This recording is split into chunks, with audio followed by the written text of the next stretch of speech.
pertama, pengumpulan portofolio dokumen. Nah, dalam mengelola dana kas kecil, pastinya tidak terlepas dari adanya transaksi keuangan. Lalu, dari transaksi tersebut akan muncul bukti-bukti transaksi. Nah, bukti transaksi tersebut diantaranya yang pertama kwitansi, yang kedua cek, yang ketiga faktur, yang keempat nota kontan, yang kelima nota kredit, yang keenam nota debit, lalu bukti kas masuk, bukti kas keluar, formulir pengajuan dana kas kecil, dan memo. Lalu yang kedua ada identifikasi portofolio dokumen. Berikut yang harus diidentifikasi portofolio dokumen. Yang pertama, syarat sah bukti transaksi. Dalam syarat sah bukti transaksi ada beberapa poin. Pertama, bukti transaksi dibuat oleh penyedia layanan. Kedua, pada bukti transaksi diberi nama penerima lalu ditandatangani dan dicap oleh penerima transaksi atau pimpinan organisasi. Ketiga, tertulis keterangan waktu terjadinya transaksi yang di dalamnya terdapat tanggal, bulan, tahun.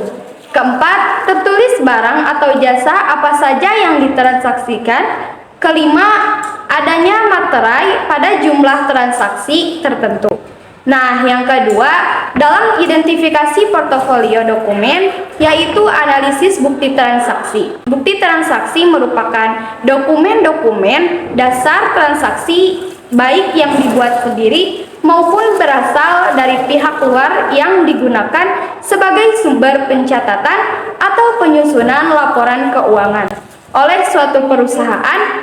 Lalu dalam identifikasi yang ketiga, memverifikasi dokumen. Transaksi yang verifikasi atau analisis dokumen transaksi merupakan proses penentuan kebenaran dan keabsahan dokumen serta penentuan akun dan pengaruhnya terhadap akun lain.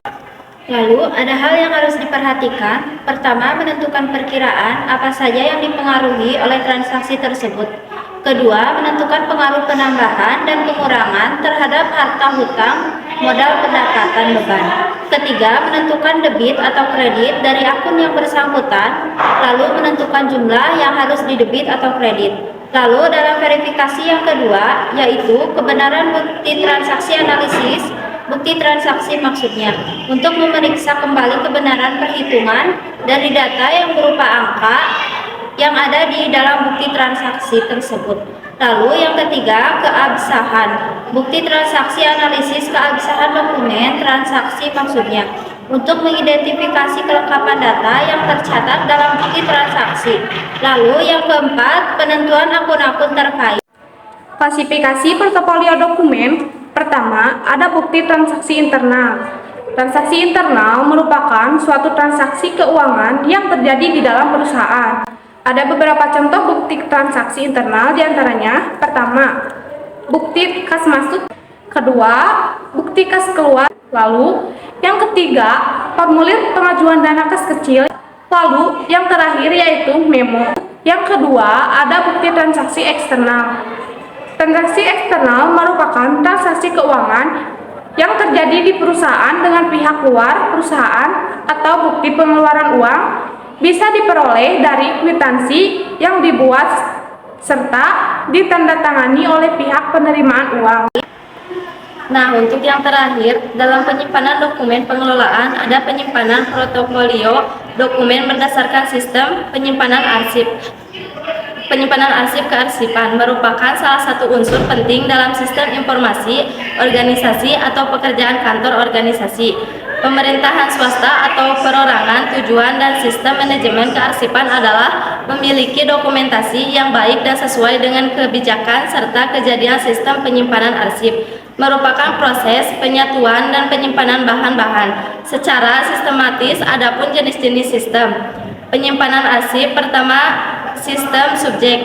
Sistem ini biasanya digunakan untuk penyimpanan arsip yang dikelompokkan. Berdasar masalah yang sering terjadi kedua sistem nomor, sistem ini biasanya digunakan oleh arsipasi yang melakukan injeksi atau klasifikasi dokumen atau arsip berdasarkan nomor sebagai pengganti nama. Ketiga, sistem abjad. Biasanya sistem ini dilakukan berurutan dari A sampai Z.